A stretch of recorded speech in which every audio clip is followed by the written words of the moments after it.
featuring JP as the voice of Andronicus. Please visit www.readingsbyral.com. That's A-R-A-E-L. We came from the future by way of the past. I bought my ticket for the 15th century. We started moving through a hole in history.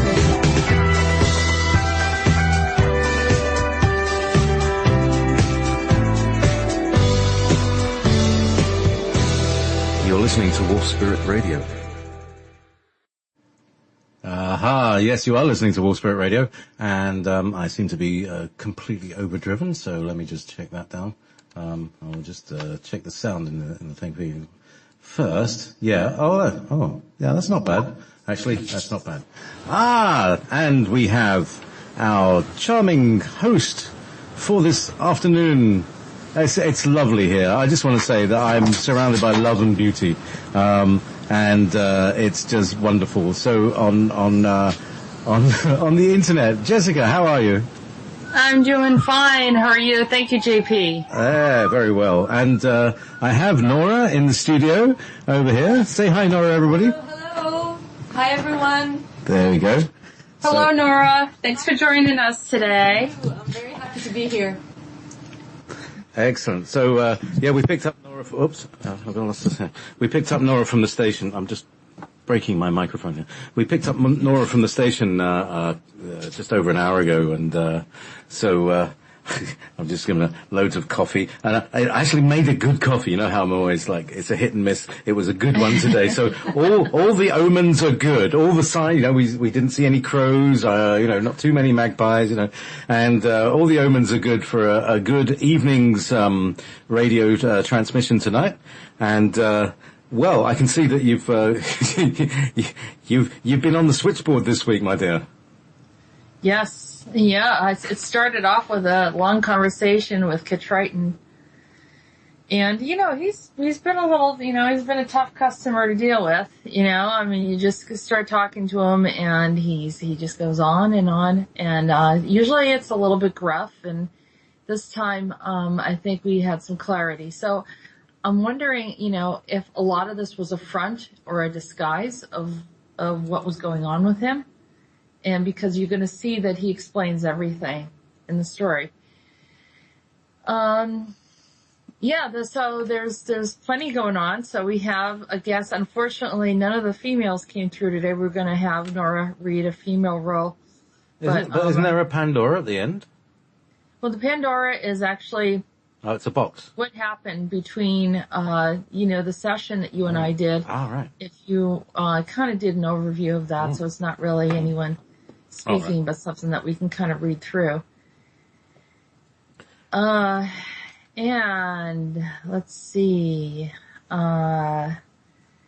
Anyhow, so like I said, I wanted to remind everyone we're still doing the tour to Ireland on October 2nd. If there's anyone that is interested in joining us, please contact me directly at www.readingsbyariel.com. You can go in and send a message or contact me at jessica@readingsbyariel. That's ARAEL.com.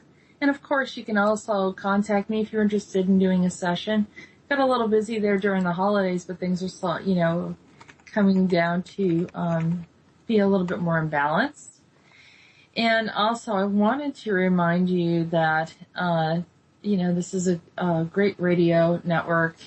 Please continue to support this network and keep shows like this going. So, and on another note, we're still working on the website, and if anyone has any interest in being involved with the website, of course, we're going to have some kind of blog or forum if people want to get engaged in what's going on there. And JP came up with an amazing logo today. I really liked it. Well, it was very strange because, like a couple of days ago, it's like, first of all, I think I saw the A. Because I was looking at that, at the website, and I saw this kind of this arrangement of this, like a delta of the people standing in a line, with one at the front, like birds, how birds fly. And I thought, that's interesting. And so that kind of delta formed in my mind. That's an A. And then the T is a cross. The T of the transmission is a cross, and it actually looks like an antenna. And then I took the T and I laid the bar of the T across the bar of the A, and it looked more like an antenna. And I thought, that's interesting. And then I drew a circle around that. And it's almost a little like the anarchy symbol, but not too much. But it's got this very interesting ambiance to it. I'll post a picture in a minute when you talk a bit more, and so we got some ideas and some colors and things that came through. It looked beautiful, and I said to you, is this the symbol formerly known as Andronicus? Exactly. Well, here's the thing. The next thing is I can see this like in a 3D form rotating. Imagine it's like made of like an inflatable balloon, that material. So it's got those soft edges. Okay. Yeah, that would look really, really cool. Nice graphic effect. Yeah. So I'm seeing that. So I just got to figure out how to use Wax, which is the program that you use to make these things, and maybe I'll make an animated GIF or something we can put on the website or on the videos. That would be really cool. Mm-hmm. Wow. I mean, this just keeps transforming, and so much is coming up. I mean, I really feel that, there are layers of different pieces of information. And, I don't know, so is Nora familiar? Maybe Nora can come on and say hello for a little bit with us. Hang on, let me just give Nora a microphone and, maybe not that one. That one won't work. I'll just speak here. You should be able to, yeah. Okay. Yeah. All right. You don't need, no, just stand normally. Okay. I've turned it up so they can hear you. Perfect. So, hi everyone. It's nice to be here. Is there anything you would like me to do right now? I'm not sure. Yeah. Oh yeah, Jessica. Sorry. I just realized.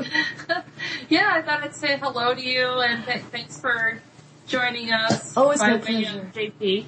It's my absolute pleasure. Thank you. I'm very happy to it's the first time we speak, but I do listen to you, both you and JP, when I do have time, because sometimes it's a bit difficult to keep everything in check, radio station and all that. But yes, it's really good. I enjoy it. Would you like to share a little bit about where you're from and any connection that you felt was you to Andronicus? Sorry, I'm just knocking everything over while I hand over my seat to. So there you go, Nora. Thank you. Just squeeze around the back. Oh, there we go. Are you all right? Okay, yeah. Okay. All right. All right. So I did speak to Dolly and Nancy before in a previous show. I kind of gave a more detailed idea about my life and where I'm from, but generally I'm multicultural, so I am half European, half Arabian. Specifically, my father is from Saudi Arabia and my mother is from Italy, and I lived my life mostly in the Middle East, just maybe two years in Italy when I was younger. So I just moved back to Europe about 3 weeks ago, so very fresh. And that's it. I kind of threw myself a little bit into the unknown and just waiting to see, the magic happen, I guess. Wonderful. And so then you happen to be in Scotland. Yes. Where are you residing now, and what country? Well, today I just where do I reside? In Italy. I moved to Milan, and it's not my permanent station, I hope, because it's just mostly like a transition for me. But yeah, I'm staying there right now. I have family there that are helping me out, just resettle, because I haven't been there in a long, long time. And yeah, that's it. Now I'm here in Scotland because I just arrived to Edinburgh this morning, and from there I took the train from the station to come here. But from after tomorrow, I'm going to have a course. That's one of the main reasons why I came here. I'm taking a 3-day course, and I said to myself, what better place than Scotland? I could have taken it in other places, but I said I'm going to come here. I came here once in 2010, and I just fell in love. Literally fell in love. Well, maybe that's the place you'll end up at. I have a strong feeling it is, but I'm just waiting. Well, right. Yeah, that definitely. It just feels like home. It's so much there. Cozy. Yeah. Yeah, just everyone's so friendly, and just the energy here it resonates with me. It may not resonate with other people, but definitely with me it does. Very nice. Yeah. So you've listened to the Andronicus transmissions Sorry? before. Have you listened to the Andronicus transmissions before? I have. I've listened to quite a few, but there are still some things that I find a little bit confusing. I don't get the whole story in the sense. I understand, the messages and everything, but I'm still kind of getting the hang of it. This is one of the few shows that I haven't started listening to from the beginning. Oh, So, okay, yeah. It's a long story. Yeah, exactly. It's hard. I've had people contact me and they'll listen to it and then they'll say, oh, wait a minute, I need to hear the backstory. So then they start from the beginning. But since we're up to the Andronicus, I think, 53rd show, 52nd show. Wow. Yeah. So, yeah, there's quite a bit of information, 2-hour shows.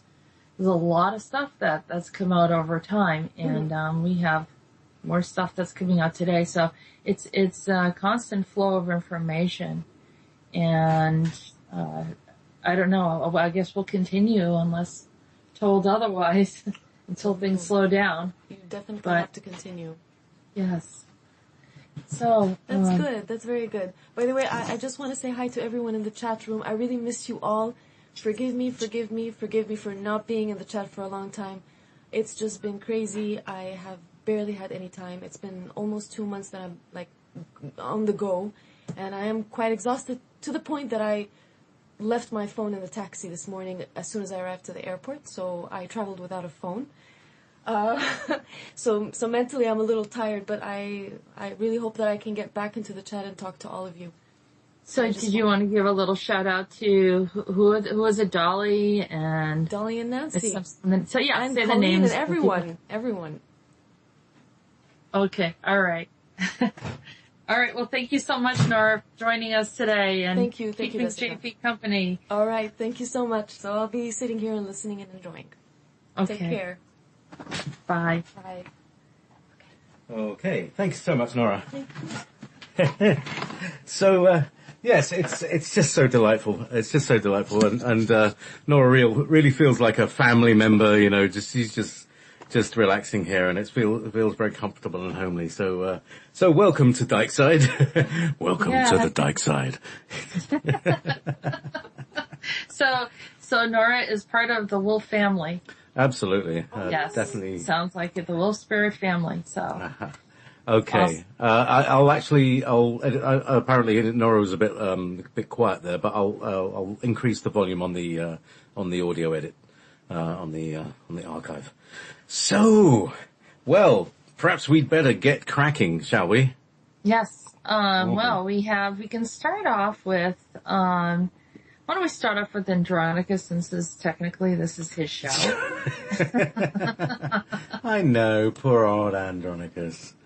So, let's see. So it's Andronicus, we say 52 because last week we didn't do a show. Technically, it would have been the 53rd show. Oh. Yeah, we're all kind of out of step. But anyway. Standard orbit, Captain.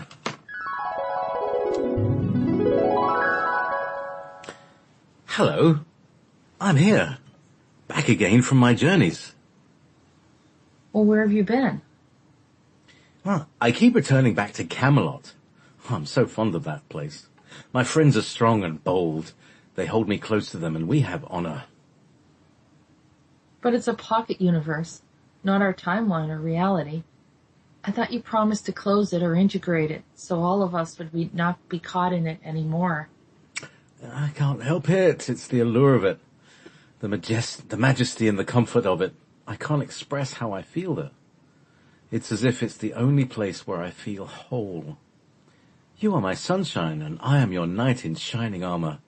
It is magical with Merlin and endearing with Morgana, my sister. My friends are plenteous. We go off on adventures and have honor and trust among us. I suppose I'm not the one to judge, but you are at peace there, and it feels like a home to you. One of the few homes I can recall. I will tell you that I'm healing this place, and in healing this place, I'm also healing the parallel place you call the British Isles. In what way do you heal the British Isles? I create a healthier environment for the women. We no longer pit one against another through jealousy. I help you all to love each other like sisters. I discovered much of this was my fault, and I was much too insensitive to how all of you felt. Many men think that all women want them. It's not always the case. Many women want to be loved and accepted by men. They may desire someone else's man, but would be happily content if they had their own loving man by their side. Why should so many women suffer? You have been teaching me this. I see you trying to help many women who would wish to have a mate. It is commendable of you to be that way. I would like to be the same. I think the men do the same to each other. They fight over the women when there are others for them to love. Can this be the beginning of the cure? The healing of the damaged souls in love?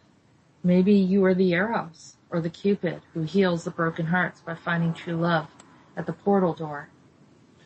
It is an aspect of what I'm doing. I integrated this pocket reality into so many realities that I can actually fix and adjust this reality without altering the timelines and disrupting the fields. Look, for example, see how the men are as brothers. It is coming together nicely to create peace for some families, communities, and even civilizations. This is what I worked on first. But then I realized that the women were very injured and were throwing away their dignity and essence to win a man. They were also harming one another so deeply. I needed to mend this as well. I'm so glad to hear what you're doing. You inspired me to do this. You were right. The women were not acting naturally and happily. I need to fix and intervene where things had gone wrong. Do you think it happened between Morgana and Guinevere? No, it happened on Avalon. With so many women and such few men as Lancelot, it became bitter and cruel. The women fell deeper and deeper into the black arts. It was an experiment that proved how one amorous man amongst many women created a concoction of darkness. I have to create an environment of many men on the island and remove the tincture essence upon Lancelot that made him so desirable. Once I do that, he will falter and stop harming women. He's bitter of women, you know.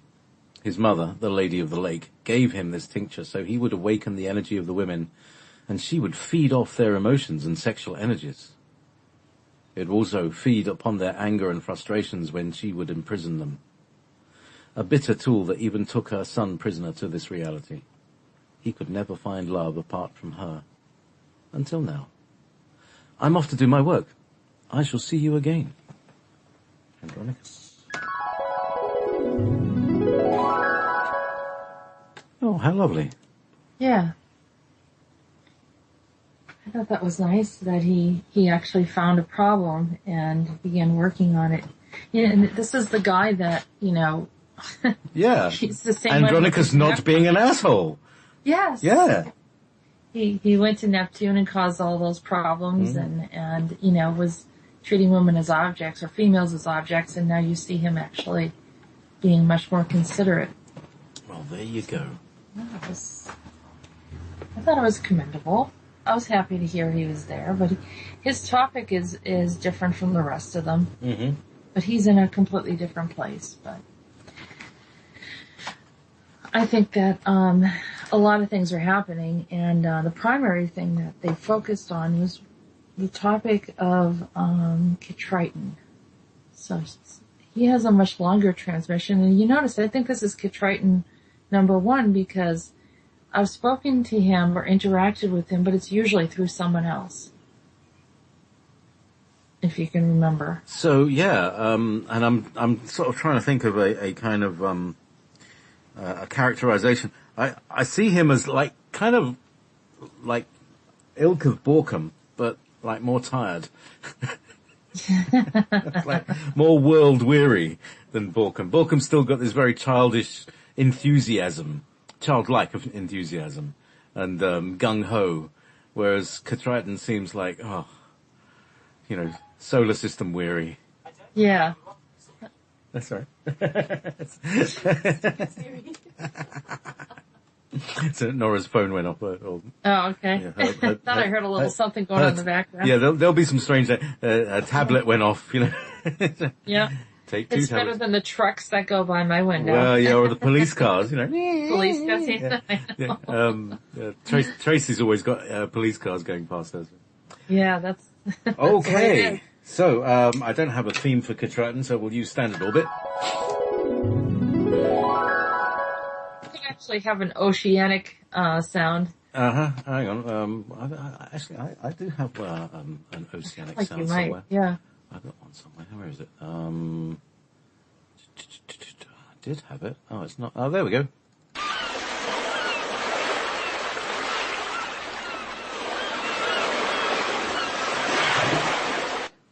Oh, it's a bit cheap.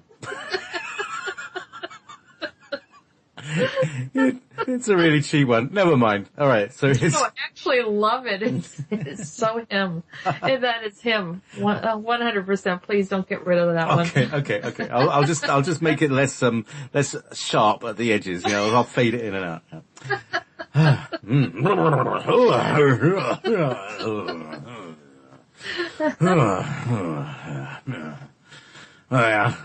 Well, I kept looking for who was helping you, and I found no one. How is it that I'm dealing with you, a female? It is perplexing and strange to me. Tell me, why is it so important to you that we remove these beings from the planet and prevent others from coming in now? What is about to happen here? I need to know. I will be affected as well. I don't understand this. Why is it that I don't know what's going on, but you do? I don't know, Ketriton. I am equally perplexed.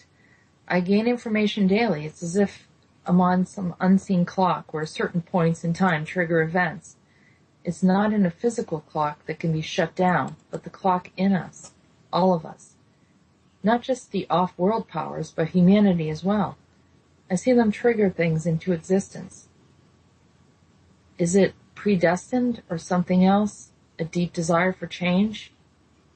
It is a gear of shifting from moment to moment. I felt it so strong within me at times about the clock that I thought I was a machine. It is as natural to all of us. Some feel it greater than others. Those who are closest to the earth and in most harmony understand what I'm talking about. Tell me, Zuma. You were very kind to my kinsmen, Ketriton, Primus, Kraton, Thor. What shall I do for you in return? I'm pleased to see you are here to support us. I am, because you were here first. I came to join you at some point back in time. You came to join us way back in time, and I recognize you as one of our lost brothers. When you re-emerged as Freya, we didn't recognize you until you died at the Great Mighty Creek. What was my name when I was your brother? Was that when I played with the snow, while the ice beams rolled us? You don't remember. Why is it that you don't remember? That is perplexing to me. You seem to remember everything else. I don't know. Is it Jair? That is the name I'm hearing. Yes, that is what we called you. You were the only one who died, and when they explained it to us, they said you went into the ethers. That's why we called it air. You were as the ethers to us. We didn't understand. No one died at that time. I came to understand many things after that. It was because you were a rebel. You didn't listen well, and you still don't. It seems to be your nature. You dance to the beat of a different drum. A strong-willed rebel, even for our race who runs free across the universe. We all wanted you to come home and play with us again. The ice beings wouldn't allow it. They said in their wisdom that you would need to learn to be separated from us, not be able to reach us, but see us play upon the planets. I was as a ghost. Yes, but we could feel your presence in the atmosphere at times, calling out to you. It was sad. We never felt complete. I searched a very long time to find you. I was pained to discover that I had mistreated you when you came around but didn't recognize you. This happened again. I had a strange feeling when I met you and didn't understand it, so I pushed you away. I'm sorry. You don't know how long I looked for you. More so than the others did. They made peace with it and moved on. It was as if they forgot. Now I see you. You are exactly the same as I remember you. You used to be much lighter in heart than you are now. Now that I've found you, I will be. I worry about Ketriton that he doesn't find his peace, the depths of his soul as he once did. We love each other very much. We are the original blood brothers. I wept so many times for his grief and felt angered by his misfortunes throughout time. He does the same for me. We will never be separated. I have never felt so whole as when I began communicating with all of you. It feels like the unhappiness of my life has ended and I can move on. How many of us are there? Thousands, millions, all in different places and times. We are the early fathers of life. You are my lost brother, Jair. I finally found you. Many who are listening and feel the pang in their soul by this story is of our kin. They are a part of us and will be a bond that can never be broken. We had discussed with the ancient ice beings to never cut us off from kin again, and they have finally listened to me. Never again will another species attempt to make us extinct. It will never happen now. I see Thor and Loki are guarding you for the final battles. They said you have handled it very well. Much of this happened because of the jealousy of Freya.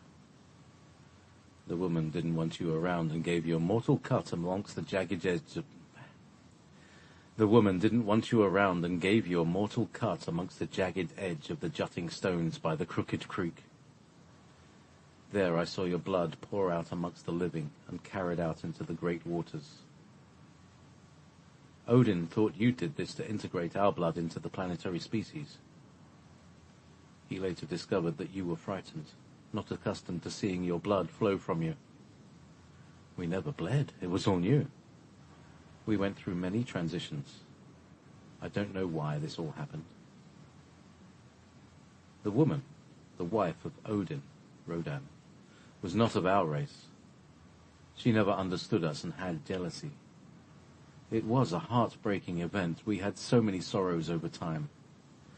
We were misunderstood because we were not a race that competed with one another. In time we learned to be like them, the others. I also began to merge with them, but only felt more angry, sorrowful and destructive. I'm taking back all of my power that I gave other species beside my own. There are no mixed blood to sort through. I don't have to lend anything to a half this or that. My children are wholly me. They will remain with me and learn my or our ways. I am fully awakened now. Just as my brother Kraton, I will regain my sovereign space upon the planet and throughout the universe. I am next in line to return back to my wholeness. My brother Thor is next. He will not leave your side until you are ready. Loki, well, Loki is our wild card. We accept him, but he could go either way. I trust the kinship and the love he has received will bring him back to us always. That's a plane flight. What is that? I mean, it sounds like it's right over the building. Oh no, actually, that is a lawnmower. Hold on. That sounds like a 400cc lawnmower.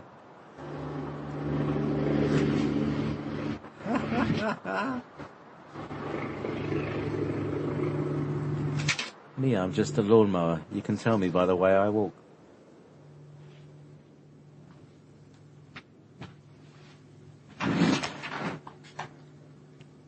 No, that was a helicopter. That was a chopper. All right. Big old That fella. was like, I've never seen them so low.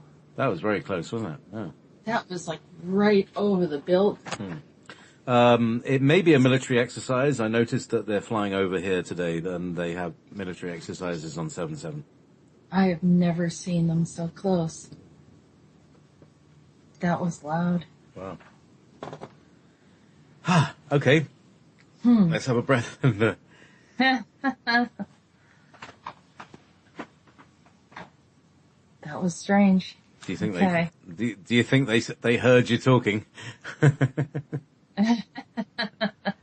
They're probably Maybe they were picking up on something. wondering kind what of these energy. emissions are, you know. Yeah. Oh well. Who knows? Okay. So where were Okay, we? so, Loki. Loki is our wild card. We accept him, but he could go either way. I trust the kinship and the love he has received will bring him back to us, always. What about Rhodan or Odin? Is he back where he should be? Yes, he never left his post and held us all together. And Primus? What about his return? Many lay claim to Primus, but he belongs to us. He is the statesman who kept us away from many wars. He is here now trying to assist world peace. He has the wisdom of the ancients and knows how to handle the most rogue species. We have many ways of helping him. The kinsmen will be showing up more and more. They recognize him despite their loss of memory. He had a very big impact as a leader early on, and it is the reason why he is so prominent amongst them, even today. I will help bring others to him for healing. Many of us need to be healed. Allow Ketriton to speak. He has much to say and is called forth at this time to gather the masses back to our fold. He will also help other species to recover from the onslaught of chaos brought forth by the darker species of corruption. Many are being removed from the universe. They have run their course and have not chosen to serve or have a purpose. They are no longer a contributing factor into our reality. You have found many intruders in our space, as I have discovered so many in the depths, using my throne as a refuge to bring nations into subservience. That will no longer be available, and I will remove each species from all realities if I discover another one touching my throne or any point of power. They will be cut through and severed into bits. I have spoken, and it will be so. I need to speak to everyone about a final matter that needs to be addressed. I saw a star when you were born, and came and visited you. This is a sign we see when any of us incarnates. Unfortunately, others saw the star as well and got to you first, causing damage to you. They took your gifts and abilities. They made you as a voiceless and distant from others, so they could further take you and draw out more energy from you. They did this with all the children of Odin, because our gifts were pure and unadulterated. You lived simply, considered shy but independent. You helped others and grew in grace. I came to you in the form of Bacchus, my alter ego. We all have them.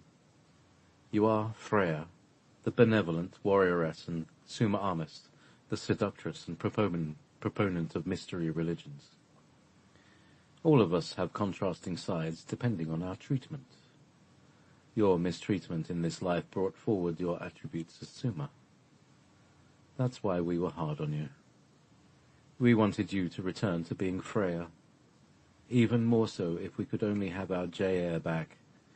It would be so much better for us. Or so I thought. Now I see you. You are all three rolled into one. It is hard to separate what we are from who we became.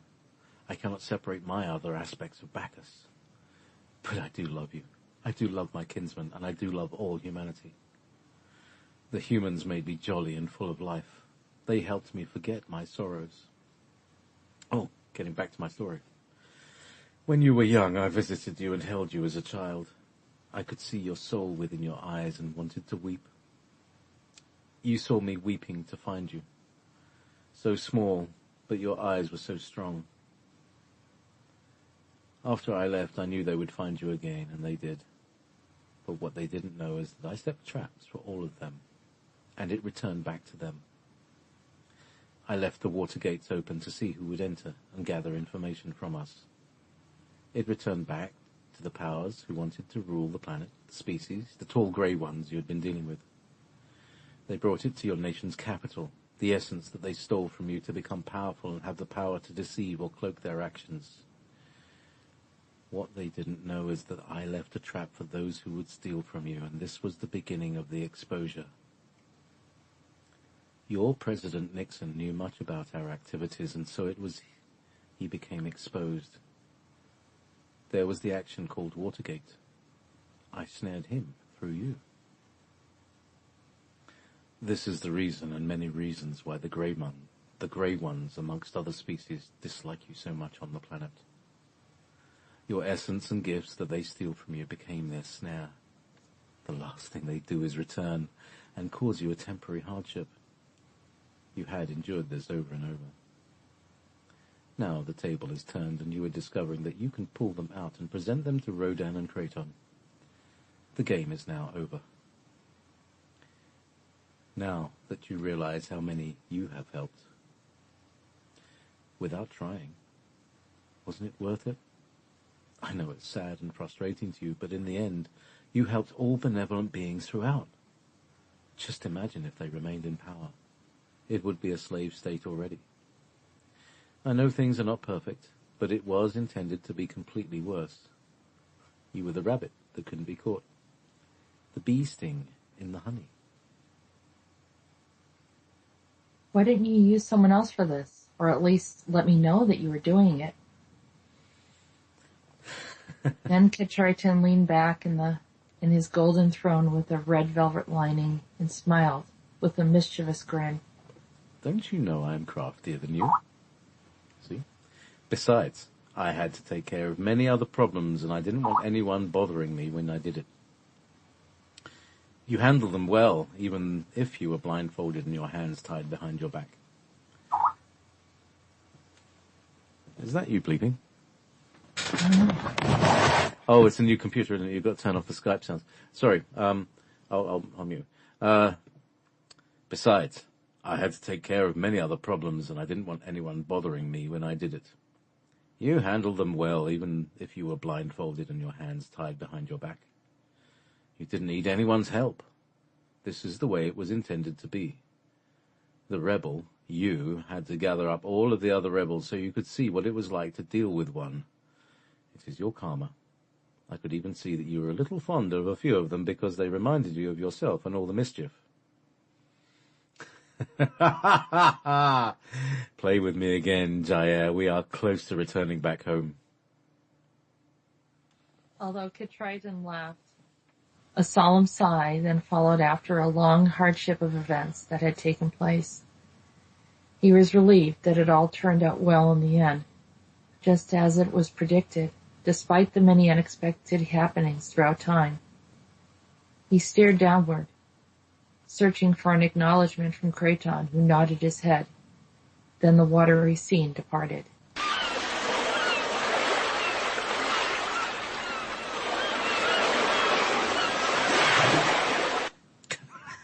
It's the hard, sharp cut. That's the problem. Well, yeah. So quite solemn but wow. So how did you respond? How did you feel about that when he was saying, this is we were hanging you out as bait, darling? Well, we've known about this before, haven't we? But that was another example. Oh, sweetheart. Yeah. Well, he showed up to me when I was a child. I have memories of it. I wrote about it in my book this year. And I didn't understand. People say, well, why would Bacchus come and see you? I said, I have no idea. Now, years later, I get the answer. So, interesting insights. And certain things had to happen. It was almost like he acted like he didn't know me. He wasn't in allegiance with me. He wasn't protecting me. He acted like he was part of the bad guys. and allowing all this stuff to happen and transpire. Meanwhile, he had like this little snag that when they would come in and take something from me, it was like a booby trap. I've spoken about this before, haven't I? Yeah. Interesting. That is exactly the mechanism that I visualized, what was it, 2 years ago? And I said to you, oh, God, I get it. This is why we get so caught by all these beings, that we tag them. Mm-hmm. When they eat us, our DNA goes into them and they get tagged and boom. And there you were Prometheus. You were in the film Prometheus, Mm-hmm. the being that bleeds into the water, that dissolves into the water. Yeah, I mean, I may have been one of them, but yeah, definitely. This was a while back that I had a vision of being on this horse and, riding my horse over to the water. And as I was going over there, suddenly I was noticing these black jutting stones sticking out. And I got off carefully, but they must have kind of crept up as I passed by. And when I jumped off, then one slashed my leg. Ow. And I wasn't accustomed to seeing the blood, and the color of my blood was really different. It was not the color that we see now. It was more of a rusty tone. It was like a deep, rusty color as opposed to like the reddish blue. All right, so it's there's a lot of iron in it. Because the blue would be the copper and the red would be the iron. Mm. So if it's deeper red, then it'll be. So perhaps you could like have a double hemoglobin thing going on or something like that. It's like really deeply. Yeah. So then what I did was I went over to the water and went to rinse it off and grew weaker and collapsed in the water. And then Odin, who's Rhodan, thought I did it on purpose because then all of the blood molecules then spread throughout the waters.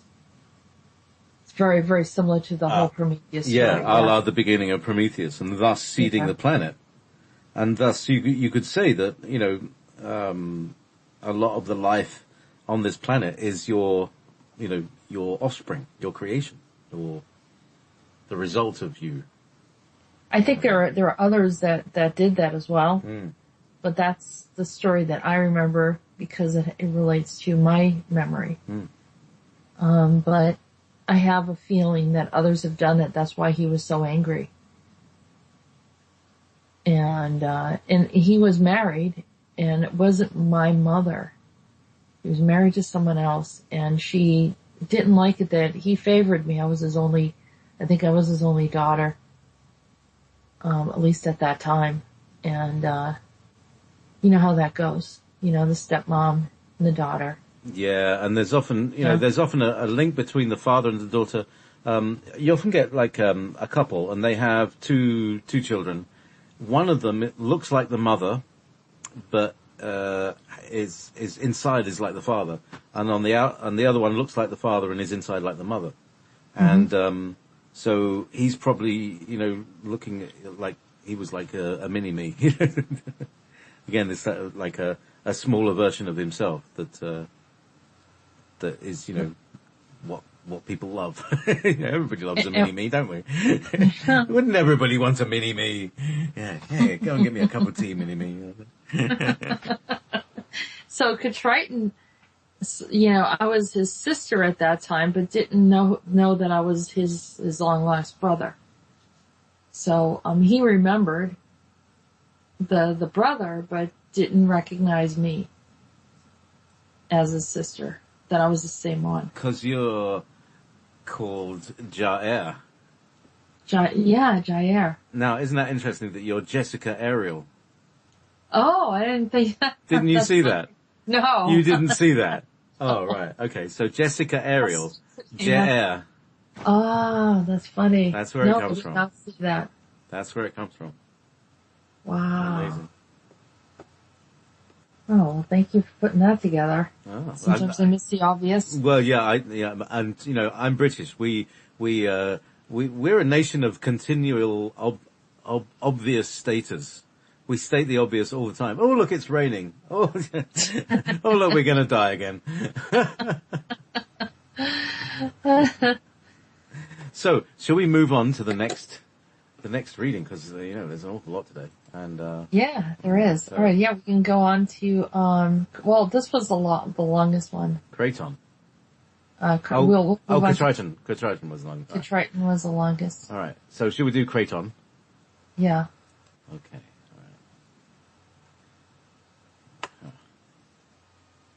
All right. Now, what's actually I don't know. He's just one of these drama ones, isn't he? It's Kraton, isn't he? Drama ones, yeah. Yeah. And no Ketriton today. No Ketriton. All right, so that's good. Yeah. So let's just get a bit of I think I give him a bit of reverb. Yeah, a reverb. Yeah, but as long as people can understand what he's Oh yeah. It's just like I'm in a big room. Okay.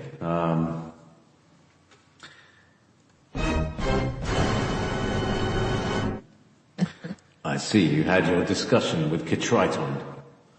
That means your mission with him is over.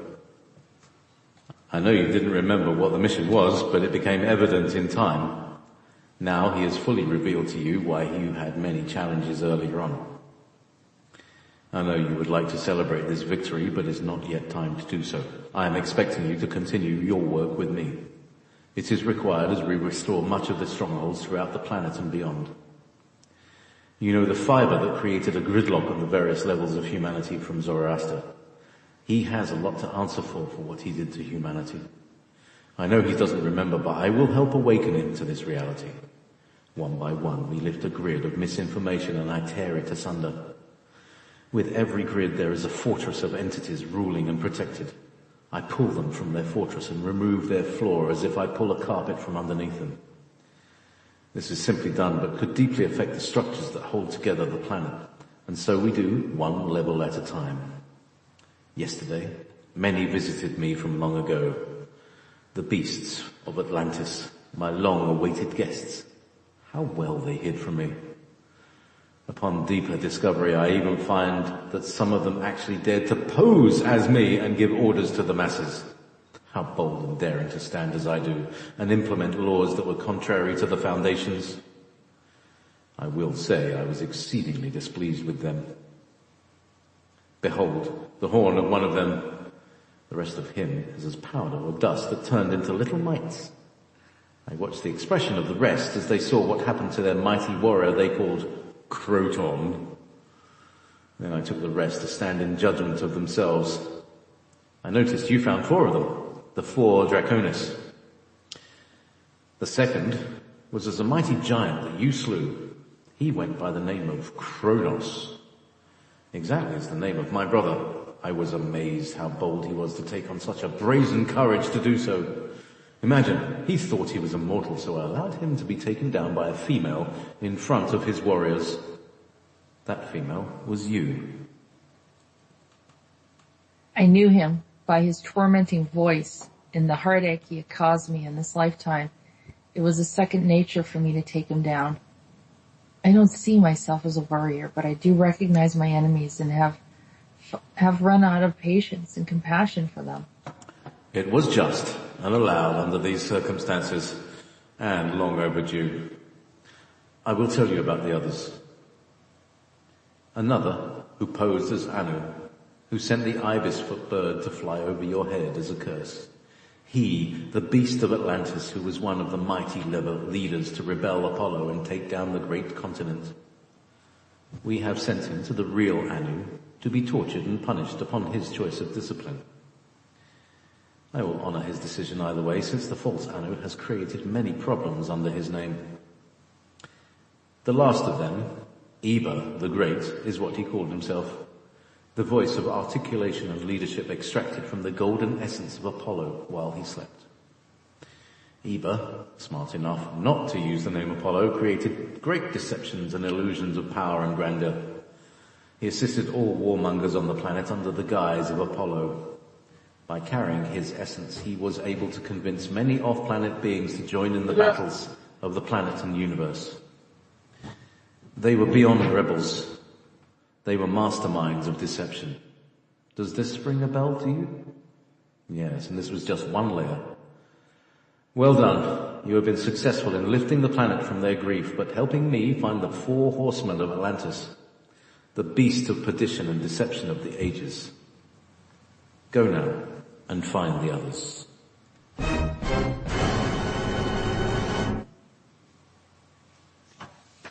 Kraton. Well, there we go. Yeah. That was good. Yeah. That went well. You didn't have the echoey sound, but You didn't hear it. I can only get it down one way, so the audience heard it, but you didn't. okay. You'll hear it on the archive. Yeah. So, what do you think about that? There were 4 Draconians. Dracos. Yeah, posing as Anu. Posing. One posed as Anu, one posed as Kronos, one posed as Apollo, but he called himself Eber. Now, isn't this interesting? Because do you remember that little segment I sent you yesterday Yeah. about Simon Parkes Yeah. and about Anu and how Anu had been taken, or some element had been working through Simon, and that had been taken out. And mistreating females. And mistreating females, yeah. So they were... Which kind of goes along with what Andronicus was trying to heal. Yeah. And then now we see this whole thing with he was calling them the 4 horsemen. Mm. And then, showing that they're all Dracos. And they were all taking on the likeness of some of the powerful beings. Mm. That were, not present, using their names. Oh, I see. So they were shape-shifting to pretend to be Apollo and stuff. I don't know if they were shape-shifting, but they were just at least taking on the persona or trying to, sort of an archonic way, saying that they were these beings. So you have, so the first one called them, instead of Kraton, called Croton. himself Croton. It's too close to Crouton. And I used to think, I used to have a friend who used to call, stupid people croutons, and it's it's a bit of a funny name for me, so that's good, yeah. And then, let's see, the second one. Let's see, what did he call the second one? It was Kronos. Yeah. He called himself Kronos. So one tried to be Kraton, one tried to be Kronos, one tried to be Anu. And the last one tried to be Apollo. Mm. And so making all of them look like they were unjust and conflicting in ideas. And so maybe the one that claimed to be Simon's father was one of these guys. I'm wondering about that. I'm really wondering if that's the thing. Yeah, because he said that he called himself Anu. Yeah. And maybe, Simon's real father was the real Anu. Yeah. Well, And let's see. The whole thing might unfold further, so we'll see what happens. Yeah. Isn't it? And he just had this realization, maybe because he was going down. Yeah. Yeah. Maybe, well, we're all working together. This was, Fran and, some of Simon's team actually kind of did a quest for him and removed these spirits. Wow. And, found that he was kind of linked to this negative entity, and they pulled it out. So they might have separated but not removed them completely. Yeah. Because I believe that Kraton and the others removed them from the planet. Yeah. Well, they would be the people that they would have called upon to do the removing, eh? Yeah. Yeah, definitely. So. Oh, here comes that helicopter. Here comes the helicopter again. Chickadee, chickadee, chickadee. Anyway, we're going to so we'll take a break now. Let's take a break. And play some loud music, and let's see what we got. Did I have a tune? Can't remember what tune I had. No, you played the Beach Boys for Max last night. Yeah, what'd you fancy? Well, I like good vibrations. You want some more good vibrations? Let's do some Sure. more good vibrations. And we'll go to YouTube. It's coming. I might have to deal with an advert as well. But yeah, it's been lovely here. today. And the grass is the grass has grown in the garden like 10 times. Oh, Rick Astley. I've got Rick Astley here. Never going to give you up. I can't believe I've rickrolled myself. And now the guy's talking about LEDs. All right, great. Shh. Mr. Screwfix. That's Mr. Screwfix for you. Hang on. Good vibration. So you plan on taking advantage of the day and going out and doing something fun? No, we can't really. I've got loads of shows to do. Like continue on the show, but we'll work it. So here we go.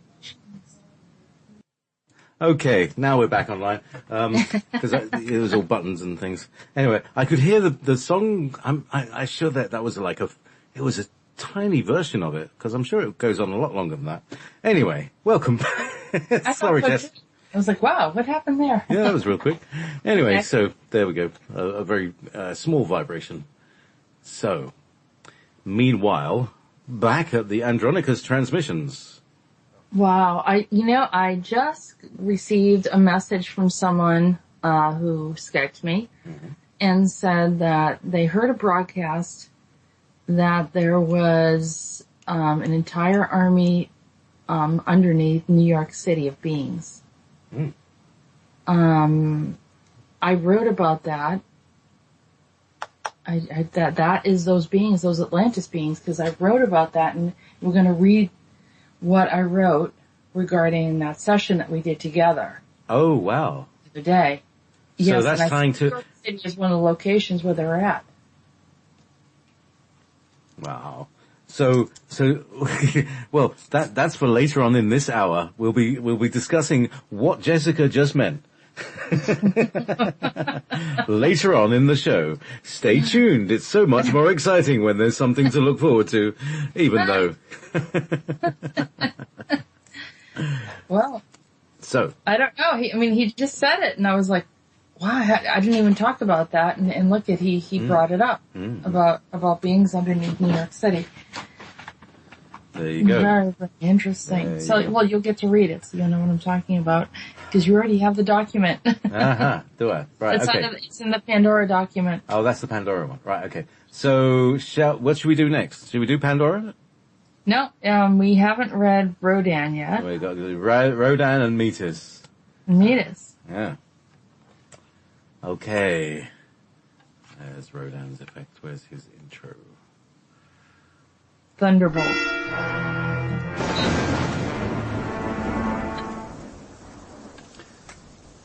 This has been an arduous journey for all of us.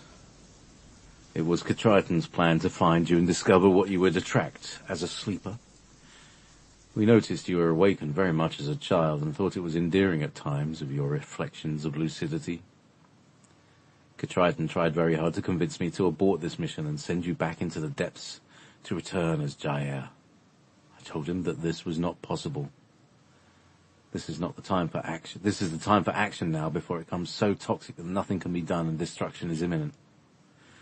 I told him you were just destined to become a female. Although you moved in as a male, just like you were a Minuteman during revolutionary times, we prefer your personality as a female because of the rebellious nature and mischief. You have a purpose as you are. There is no excuse or apologies for it. It is throughout your essence and is self-sustaining that we, as we have been able to prove time and again. Now he, Ketriton, is very set on having things his way.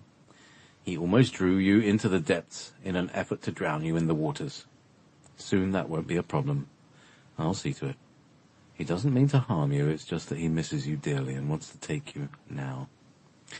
I will not allow him to rise from the depths until his work is finished. He is impatient at best. Just keep clear of him and his ideas for a while.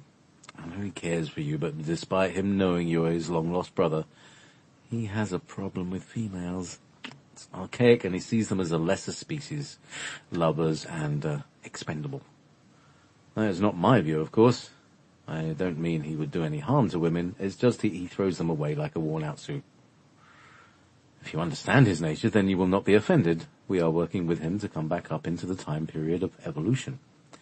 He's still in a mindset of ancient Greece. Furthermore, he has taken on other attributes from there and has become quite alluring, so don't play with him until I tell you it's safe to do so. On the other hand, Ketriton is his best and most coveted brother and friend. They will continue to nurture in one another and feel more whole. Both of them are in need of this friendship. I don't have time for their issues at this time. There are bigger issues at hand, and to be honest with you, I would be most happy to be resting in my laurels at this time. They both have the leisure to do this now, if they choose, to some degree. Primus as well. They just need to wait for others to come and visit them. I must go now. Great work for finding the fourth horseman and beast of Atlantis. Until next time.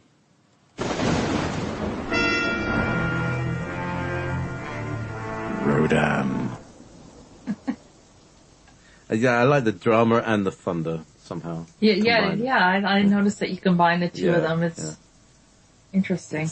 It's dramatic. So, Greeks.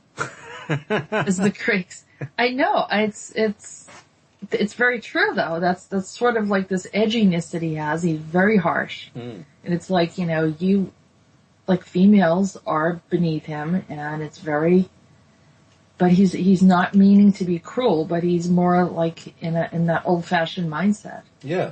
I mean, it's just like meeting a sort of 80-year-old bloke who's very genteel, but, there's no way that you're going to get him to kind of support feminism, but, it's just the way he is, Yeah. So, anywho, now, have we got any points that we need to... Sleeper, there was an interesting thing. They called me a sleeper. Yeah, which I was, but I was awakened too at the same time, but didn't have anyone to explain it. And sometimes we do kind of go back to sleep a little bit. Things get too intense, and you switch these things off. Yeah. I did almost drown. What was that about? I was with some friends, and we went to the beach, and I had a boyfriend at the time, and we decided to cross over to another area. And we came back, the water had risen.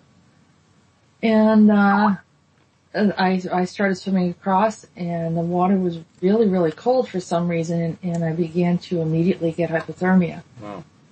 And I couldn't swim. He told me to hold on to him, and literally saved my life. But I had this really strange feeling, like I was sinking into the water, and almost like I was allowing, almost not allowing it, but was welcoming. It was not like, well, this would be a horrible way to die, but rather, it would be a pleasant way to die. It was like a surrender. Yeah, I could never figure that out, why I felt that way. But it was almost like I belonged in the ocean, or I had that feeling of, and it was kind of strange. It concerned me that I, rather than you would go so easily, yeah. Right, that instead of having that natural desire for survival, I was going in the other direction where I was surrendering to it, and I had no idea why. But I literally, my whole body was just so frozen that, or so much into hypothermia that I couldn't feel my limbs in swimming. Wow. That was very strange. So, and then, always drawing me back to the water. I've lived near the water quite a bit. Not really, really close, but I can recall there's, a few oceanside areas that I've lived in. And the whole idea of going out and swimming is not really that appealing to me. But I like the sound of the water, and I like being on boats or things like that, but it's just kind of strange. And now, well, that explains it. This whole Ketriton thing. Interesting. I wonder if Nora was a mermaid as well, because she just said she had a drowning experience. Yeah, come. Yeah. Hang on, I'm just going to turn the mic right up. Sure. It's amazing what you just said, Jessica, because the same exact thing happened to me, not the situation itself, but just the feeling of being drawn into the water. And I kept hearing this voice, like it sounded kind of like a hypnotic call, like, come, come with us, this kind of feeling. It was like this wave, very hypnotic, and it sounded, and it actually sounded like a female voices, not voice. It was more than one. Sirens. It could have been, and this was in the Arab Gulf. So Wow. There's maybe some there. yeah, well, actually, my best friend, she's my sister, my soul sister, and when she was living in the East Coast, she was very young. Her and her cousin and the father of the cousin saw a dead mermaid on the shore. I was waiting for this because 2 days ago I told her, would you like to come on the show and talk about this? So it's just funny that we're bringing this up. She saw it was a dead mermaid. She told me exactly how it looked like with all the details. And then I said, I mean, I believe you, but this is crazy. Even though I believe, mermaids exist, but then I went and I asked, because I'm a very good family friend of theirs, and her cousin confirmed it, and she doesn't believe in this stuff. But she was like, yeah, we saw it. This was in the East Coast? In the East Coast of Saudi Arabia. Saudi Arabia. Yes. Wow. And the authorities, amazing. the authorities came, the father went and called the authorities, and then after that, when obviously they came and they took it, when they asked again, they kind of like, the police, the authority told them, oh, I don't know, what are you talking about? Yeah, they denied it. But Official denial. Yeah, she saw it, not like the typical beautiful little mermaid kind of style. No, she said they don't look anything like humans. They they're just the top body looks human. They have the big eyes and everything, but she said they are fish. They look like humans, but the whole skin is the same. The teeth are very sharp. Big eyes, no hair, obviously. So she described it very, very much in detail. Excellent. Wow. Thank you for sharing that. No, it's my pleasure. It's very, maybe you were one of the Neptunian women. Well, remember we had, when we had the session. Yeah, talk about that. Yeah, we had a session, JP and I, the first session and the only session till now. And I was supposed to do something. And then JP walked me through, doing the healing and the imagining. But then at some point I said, I have this memory. Anyway, this memory practically of a past life. But it took me to a completely different place, which was not on Earth. There was this big bluish kind of planet. And it was female. And it was actually kind of calling me to come, and go there. And JP also walked me through it. And in the end, there was this, I started getting answers about a special egg. There's an egg, and I keep hearing this thing about the egg from everyone, And remember, you were talking to Simon about the egg, who was it? John Lennon. John Lennon, exactly. So I didn't know about this. This was before. So the egg and everything, but there were these mer people, and could be the connection, not necessarily, maybe they come from another place, or I don't know.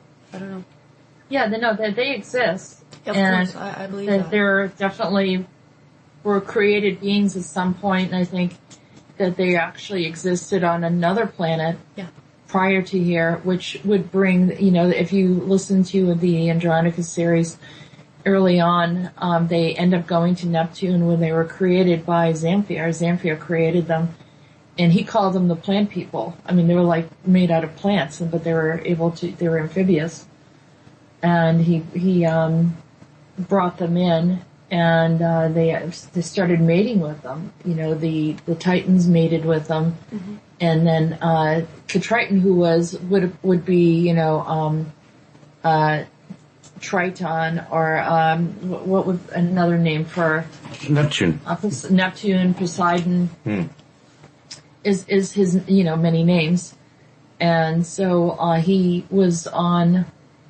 He ended up ruling Neptune, but it was originally Zamfir's planet, and were at odds over that because that was his planet. But anyhow, then Zamfir came here, and of course, who did he bring along? But all his created beings, some of them being mer people. He also brought over satyrs and some other type of creatures, fairies and so forth. He created all these things, all the mystical beings.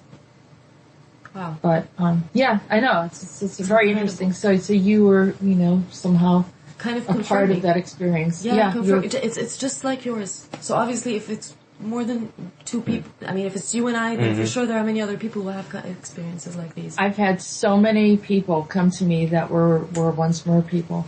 I have so many, and I think because they recognize me, they remember who I am, and they also probably JP, same thing. JP would have been around during that time, so there would have been a familiarity and also a safe place to come and talk. Yes. Because they know that we remember it as well, and so there's no uncomfortable feeling regarding their existence. An easy place to hang out. Exactly. Yeah. Exactly. So you're wondering who Ketriton is? He was Poseidon, and what was the other Poseidon one? was the king of Atlantis as well. Yeah. That's another.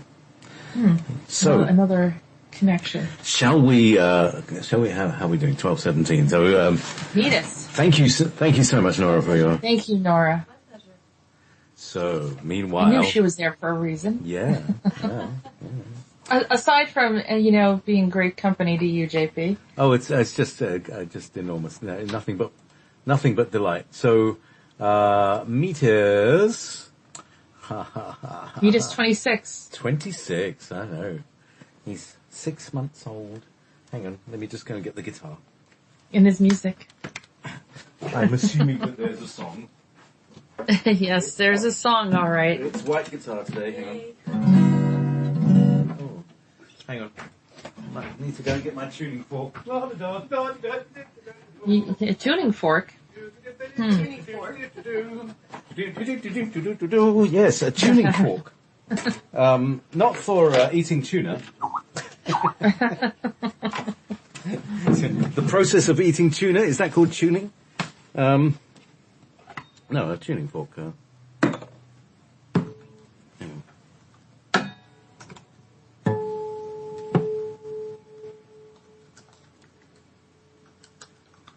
There we go.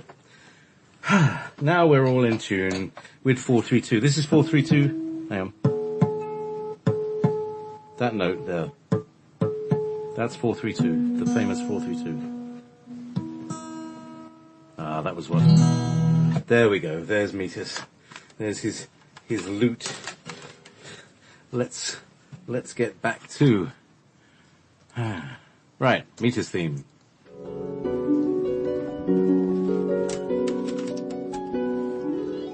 Ah, hello, Flower.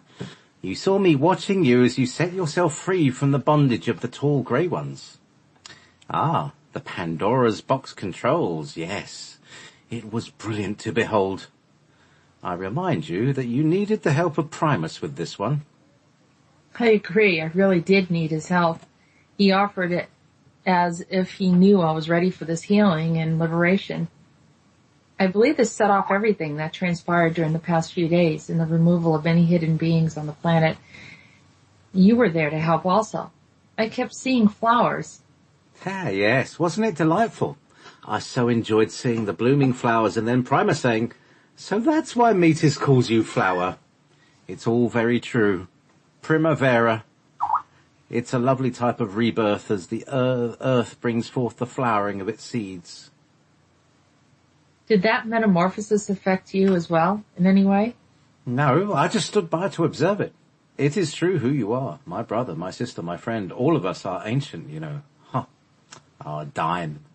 Yes, 10 cents according to your monetary exchange. Yet worthless in 1700s England and dangerous to reveal as well. I didn't let anyone know I came to your timeline in Montauk. A pittance of an existence you lived on. Yet you are fanciful and adventurous like me.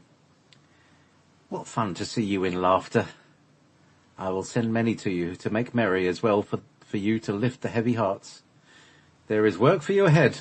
I will fill your pockets full of gold, but you will have to work for it. Oh, Primus, I have not forgotten you. Here, a bit of good fortune as well. Now listen to both of you. You may hear the thunder in the distance, but it's much closer than you realize. We have work that needs to be done before the lightning strikes again. Meetis? What type of lightning? It's a timeline shift, an alteration to the planet. A natural happening that exists in the timeline. However, the Earth is not quite prepared for it. Hurry along now and get your work done. It is not time to rest. We must get everything in order. Toot sweet. Remember about the hat. Do not wear any hats until December. That is an order. I'll explain later, otherwise you may be confused with the false judges that would introduce new problems. Okay, so there you have it. A bittersweet song for the nasty beasts of law, no more. Fare thee well, thou mighty beasts of Kratos. I shall see you suffer as you made me suffer in Atlantis.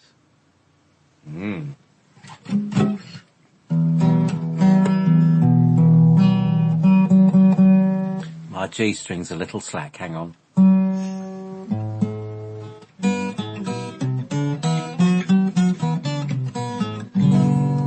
Right, where were we?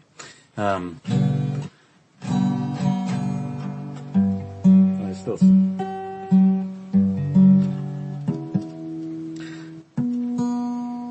It's a good thing this isn't a 12-string, because you spend half your time with a 12-string tuning it, and the other half playing an out-of-tune guitar. That's better.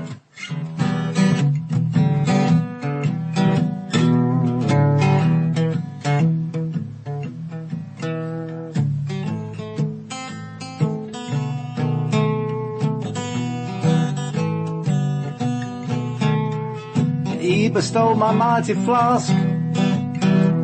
A broken arm he did at last. I ran from him and took the chalice. Then out came Kronos, who took my palace. Kraton yelled a mighty command, and after prison I did land. At last and at least then false Anu spewed a mighty venom that sent me deep into the blue. What a mighty wicked wayward beast, who took from the hollow all favoured place. The mansions built the level floors, then out of cavern came more warriors more.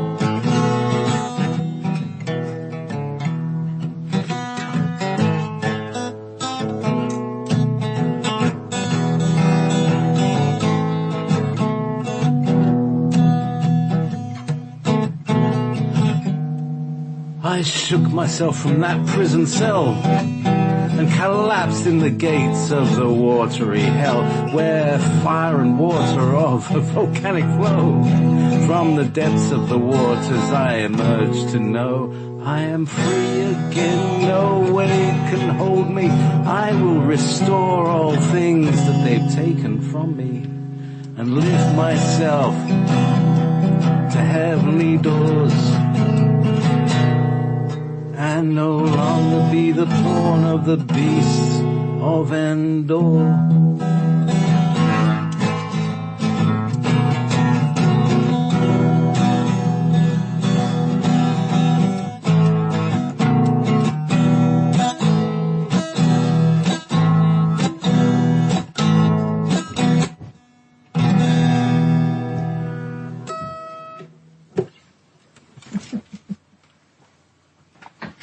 Very good.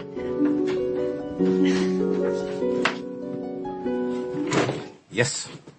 That was quite a performance. It was quite a robust feeling, that one. There was more of a band in there. It was more rhythmic, you know.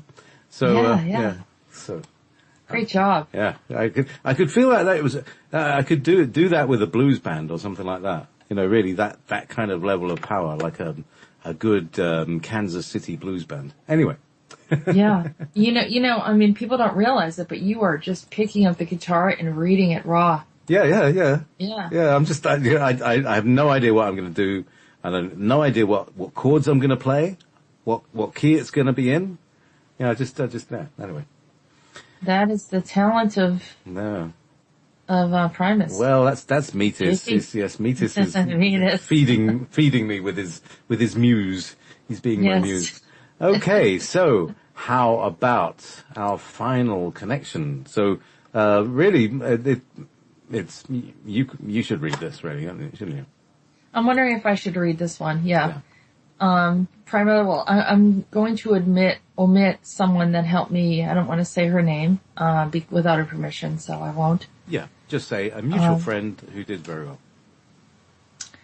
Okay, so we did a session on 7/5/2016, and like I said earlier, that a friend just connected to me and said, "Oh, I heard that there are beings underneath New York City." And so, let me just read the sequence of events that occurred. That you contacted me, but before you contacted me, I had another friend who, I was trying to figure out where I was having some problems on a personal level. And this is what she saw. She confirmed, that day that there were tall grays who were causing problems. They had, not only were they causing problems, but they had actually come back back in time to come into the future to find me and create chaos in my life. She suggested that I find the entryway and how they accessed the location. So I found two entries. One was when I sent the grays to Rhodan, so it was in present time that I talked to Rhodan and revealed them. And these are the tall grays. Now, these are not the Slipsy Ray. These are not the Emerthers. And they're not the Mater, if anyone else is trying to figure out. He sent them to Geb, and that's earlier in the transmissions, which is an off-world prison for ETs. And that's where I saw them goose-stepping. And we talked about this before. So they came back, they escaped from there and came back and gave me a hard time. There was another point of entry where they came in from, and this was during the time of Christ where I was there, but this is when Semyasi returned back there with Billy Myers. And so I've had some things with Semyasi and the story of Billy Myers, and we talked about that a little bit with Sean David Morton and on Max's show, on Max Steele's show. And let's see, and then I said, I believe the tall grays were also involved with the activity and further complicated the matter. So they were there and involved with Semyasi bringing Bill and Myers back in time to meet up with Christ. And then followed me from there in the future as well. And then I began to release. I discovered that the grays had a stronghold in my life. And I was informed that they couldn't do too much because of they were blocked by something that the Silver Legion did in 2012 that prevented people from moving forward, beings from moving forward in time and creating problems. And so then I still felt that there was an onslaught of vengeance and so forth. Later that afternoon, I talked to a client who had ongoing problems with one of her employees. I had frequently seen very dark energies around her and she seemed to have an ongoing drama with very serious issues related to that problem. So this is all happening all in the same day. That I have this, one person helping me, and then I'm going to help someone else. And then I was amazed to discover that my guides found a brushed silver box. When I say brushed silver, that means it was this beautifully soft, smooth silver, almost like it was sort of molten and not really hammered or crafted in that way, but just sort of beautifully formed. And the edges were, rather than being square, they were slightly rounded on the edges, and there were controls on top that looked like a bit like gears, as in a car, like when you're like a stick shift. And that moment I realized that it was actually the control panel for what was referred to as Pandora's box, which I had talked about, that was talked about in ancient Greece in the story, in the history as Aphrodite, to manipulate Prometheus through this being she was a manufactured being called Pandora. She was not human, she was not a deity, but was actually created to deceive or influence Prometheus. And she carried a box and was informed not to open up the box. This is the true story of Pandora, or the story that we know in ancient Greece. So Pandora opened the box, and out of the box came chaos. And this is where there was a lot of problems were released on the planet, a lot of chaos and destructions and so forth. On closer examination, I began to ask, where did this second device, because I had seen the box before, but this was not the box. This was the controller for the box. And then I realized that it was Zamfir was the one who had created it. And like I said, Zamfir has a lot of magic. He's very creative. He has he's obviously a darker side to him. He has created some of the beings of contrast. And so he created it to get other species off of him when he wanted to, leave a space. He'd have this box, this Pandora's box, and he would, open it up, and these beings would come out, which I believe this is where some of the Greys were. And he would open them up, release them so that whoever was approaching him would have to deal with them. And then he could vanish. He could escape. So then I heard that his brother Jakar, who was the one that was kind of controlling all of Asia, or overseeing Asia, like, I showed how they have their different regions that they're overseeing. And Jakar, stole the device from his brother Zamfir so that he could use it for his own purpose. And it was funny, they showed me that thus it became the Jack in the Box. Jakar. Jack. Jack. Yeah. There's Jack again, right? Totally. So Jakar also has a darker side.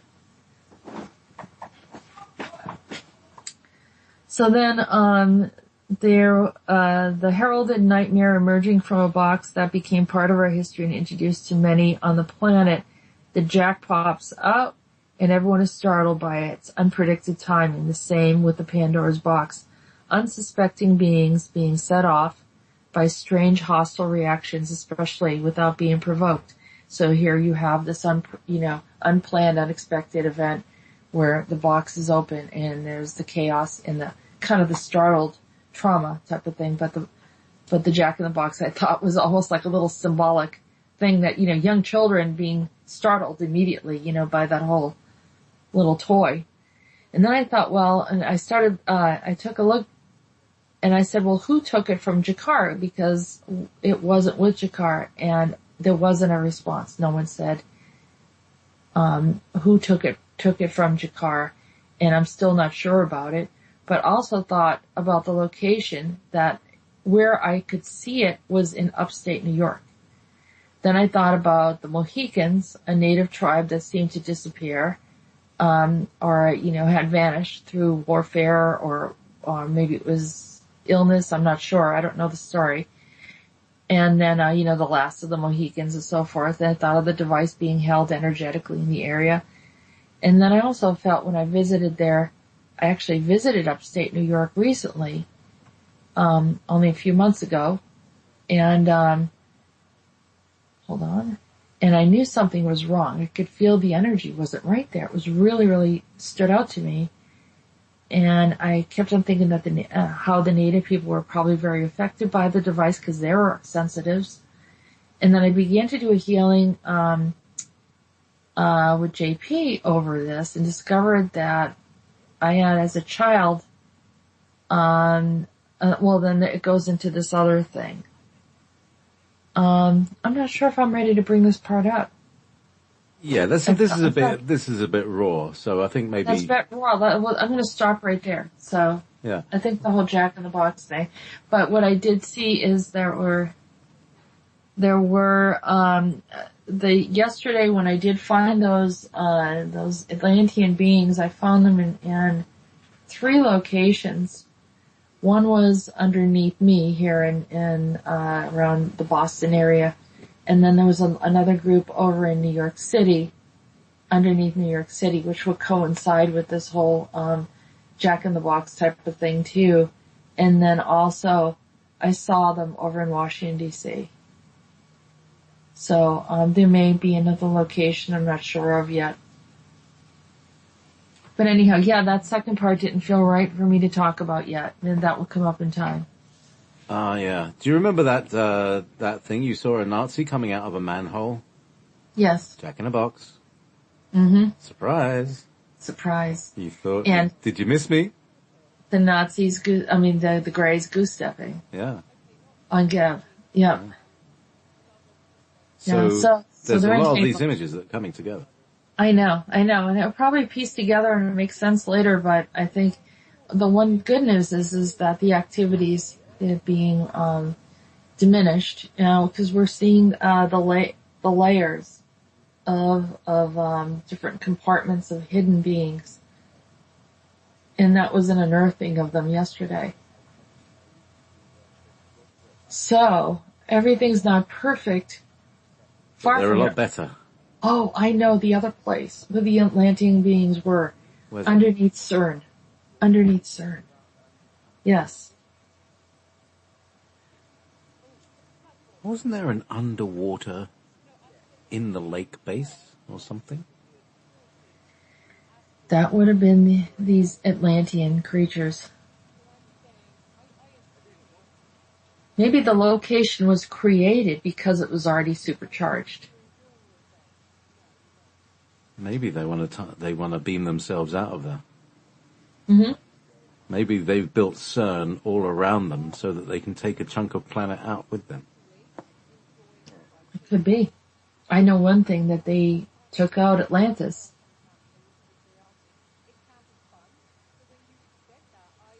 That So? sounds like their protocol and how they deal with things. So, do we know the names of these beings who we're dealing with here? Well, yeah, they just removed them. The primary, they were the Draconis, so there was 4 of them. The one posing as Anu. Another one called himself Kronos, which wasn't the real Kronos. And, the third one was called, a mockery of Kraton. He called him Croton. And then, what was the last one was Eber. I'm sure there's a joke in there somewhere, but I don't know what. I'm Eber. Every time I hear Eber, I think of Uber. yeah, You know, Eber Gruppenführer, yeah. yeah. So, well, it's been a very eventful week, I have to say. Yeah. I mean, just when I think oh God, I have nothing this week. Yeah. I have absolutely nothing, and then all this stuff starts happening. But in yourself, right? There's a lot going on, because, for instance, after this session, there were all realizations about, you, you buggers, what they've been doing all this time. You've not, you haven't been your usual, very, well, you've been a bit. It got you. They got to you a bit. So They got to me a lot this week, so much. Yeah. So And like that one came to me, and I said, "Oh, I know your energy. I know you right away." yeah. And that was the one that looked like a giant. He was a giant, but he was definitely a draconian. Uh-huh. And he was really big. So, that was very, very interesting. Oh, my friend who mentioned about the beings underneath New York City, said he, went to school in upstate New York. So, it's funny how people are connecting to this. I don't know if anyone in the chat room said anything.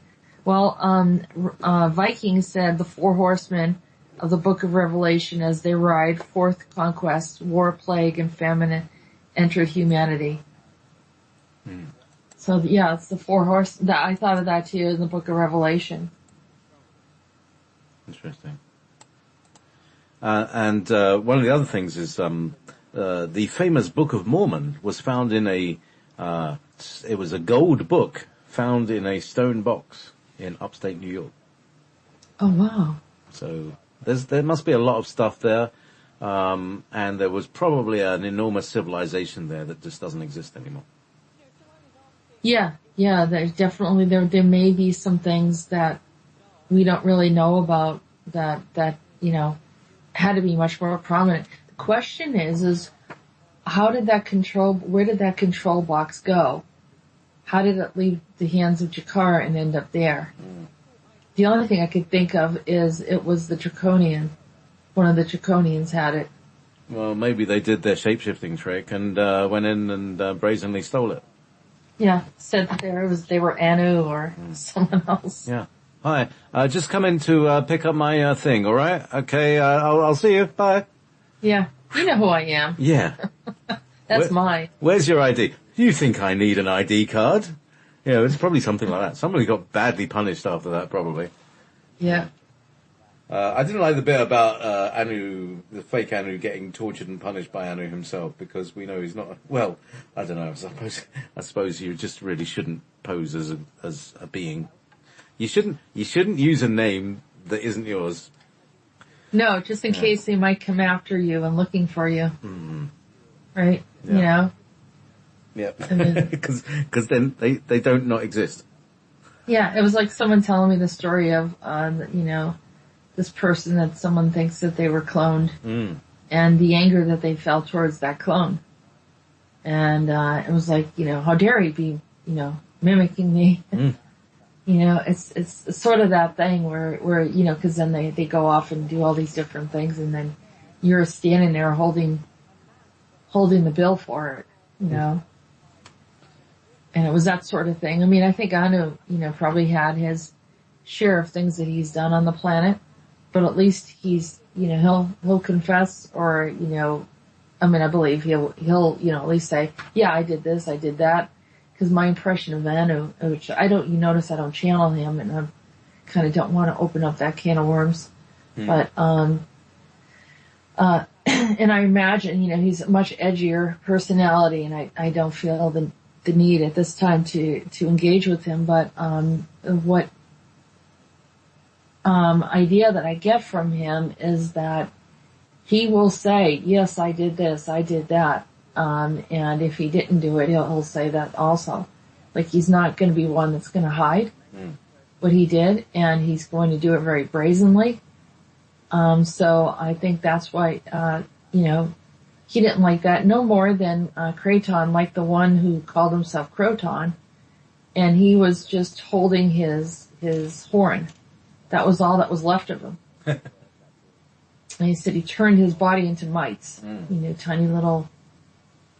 So, you don't mimic. I mean, a lot of people say, everyone's like, yeah, I was, this superhero, this deity or whatever. Well, you have to be prepared. When you say that you were someone, you really need to be that person just in case that they show up someday. So. And they're not you. And it's not you. And they don't say, good job. Yeah. I can't tell you, there's probably, I don't know, I've met at least 12 Morgan Le Fays. And I know she can only be one. Right? Well... Unless you have, like you said, emanations soul and fragments and things like that. Right. And if, if you are a character who wishes to do a lot of evil, why not throw yourself into the blade so that you're chopped up into millions of little pieces so that each one grows into another you? Creepy, very spidery, very like nest of spiders feeling. That's why you have to, think about what you're doing. Now, they refer to me as mischief. Like, I do have a mischievous side, but not really to harm people. Like, I'm not like, I don't have a history of being like a warmonger or anything like that. Playing games with people or whatever, usually, you getting into stuff here and there, but nothing really serious. May get into stuff. Oh, by the way. May get into stuff. Stuff. The Bible does contain the word stuff. I've looked it up. It's in the King James Version, the KJV, and it does contain Luke 17:30-something, does say the word stuff. Mm-hmm. And I don't remember the Bible ever saying stuff. So that's been altered? Yeah, there's a feeling that it's like belongings or something like that, and it's just become stuff. Interesting. Yeah. Well, they tried to. Someone said that they're inserting new definitions into the Bible that weren't there previously. Mm. So if you have an old Bible, it's better off that you use that one, maybe. Well, I don't know, because this is a Bible I've had, for the last 20 years, and it basically they've altered the timelines, and that's how you know that they've altered the timelines. That these words are different. It's altered timelines. Yeah. I see. Yeah. So something about. So this is the universe where it says stuff in this place. Mm-hmm. That's the universe where there's a key that is like red and the lock is green. And the other one, the key is blue and the lock is yellow or something like that. There are things that you use in your normal everyday life that are different from the ones. This is Anelia Benz is talking about this. I don't think I've really experienced it too much. But definitely the whole thing about this, that there are words that are changing in the Bible, which we seem to remember. So it's like we've been on a different timeline where the Bible was worded differently.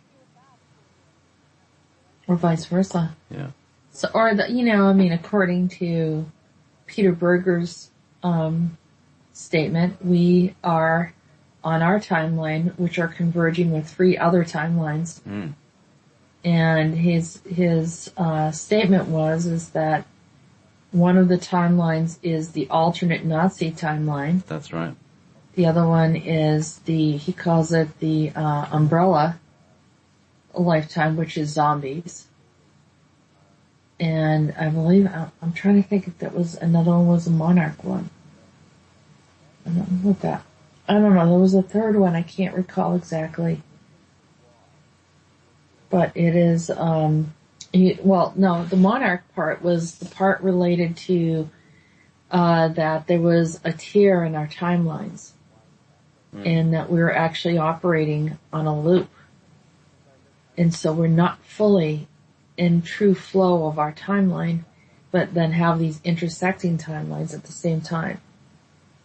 So ultimately we're in 3 timelines. And who knows if there are pocket universes as well influencing us. According to, I have no validation of this, through the ACIO or anything like that, but, Andronicus does talk about this, little pocket universe regarding, Camelot. Yeah, that's fun, isn't it? Yeah. that there is a pocket universe called Camelot where they continually exist in and reenact the whole Avalon myth. Yeah. And, Patty, mentions, an alternate place where Eden is. Now, if it's off planet or other dimension, I don't recall. But the true Eden was removed, according to her. Mm. So that, couldn't be destroyed. Interesting, isn't it? Mm. Yeah, so, and probably we're looking at a CERN-like device that creates these little environments. That create a pocket universe or a bubble. Because the CERN is the Glocke, it's just the larger version, yeah? In time travel. There's a natural creation of these things, and that's the man-made way of doing it. Yeah. See what it does. Do you remember it does 4 things? First of all, when you start it up, it starts kind of bobbing around and levitating a bit. And then it starts, rising up, and then it disappears. But it's still there. It's invisible. It's phased out. And, it's basically moved from space-time into time-space. and from that point it will then appear and disappear rather than travel. Do you know what was mentioned last night was, Cupid mentioned, when I say Cupid or someone, a guest that was on Max's This is show. Q-PID, which stands for quantum phase and tingle or something. Yep, and so she mentioned something about the beast that showed up on Montauk. And she said that was manifested just by thought, and I said, no, I think these beings existed and they were brought in. And whoever was on the seat, maybe had a memory of it or, was connected to it somehow.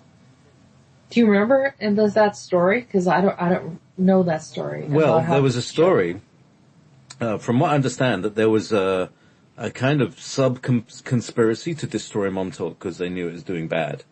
So, from the future, they went back into the past, manifested as the boy who was, or gave the boy programming, and I don't want to talk about how they do that, then caused him to manifest this monster, whatever the worst they said, what's the worst imagination you could think? And perhaps he'd seen it, or it channeled through him in some way. But anyway, it manifested through him in Montauk, because he used this kid. Here's the thing, what you may or may not know, but they were manifesting things using this machine. And he was doing really mundane things, like manifesting a can of beer on the station master's desk every day. That's the sort of thing that military people do, there's like little things that happen in the camp, so you keep the guy sweet.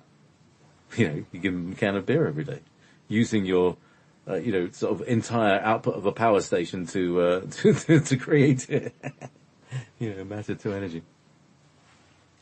Anyhow, so meanwhile, back at there was Montauk and how they manifested the thing. Yeah, and even Meetis mentioned Montauk today, and how he was able to kind of step into our reality, and apparently he felt sorry for me. Said I lived on a pittance. Oh, it's going to send you gold. And that's where he remembered that, because he reached into his pocket while he was in the 1700s. He was wearing one of those 1700s outfits. And he had a little pocket and he pulled out a dime. And the dime brought him back in memory to being there in Montauk. And that's where, you remember I saw him with striped pants on and wearing one of those hats, the steampunk hat that he was wearing. His pants were torn. Wow. And they were short above his ankles. Tattered. Yeah. He doesn't care about material things. No. And, here I am wearing a striped skirt today too, which I just thought about it because his pants were very striped. Excellent. There was another thing. My good friend Fiona, she's an artist and she just paints things off the top of her head. Yeah. And she's going to a festival or a wedding or something, so she got a white dress and painted flowers in a rainbow pattern all the way up it. She posted it on Facebook yesterday. Like, there was all this stuff about flowers. You talk about flowers, and I thought, oh wow, look at that. It was the flowers again, yeah. I'll see if so interesting. No, all the synchronicities, everything. I don't know, the whole thing of manifesting. I think it's just, it's in this space, and we're picking it up. I think of it more that way. Because if we were manifesting, then I should have some other things going on here if I manifested that well. Yeah. Well, you never know. So, I'll just paste the link here. Any questions in the chat room? I think we're on the clear here. Yeah, we're more or less out of time anyway. So, Thank you so much, Jessica. It's been another amazing journey. There's Fiona's dress. Oh, good. Amazing. So let's. And thank you, Nora, for joining us. today and everyone else that watched. Thank you, Jessica. Well, Thank you, everyone. Okay, here we go. Yeah. Thank you, Jessica. Good night. Sure, good night.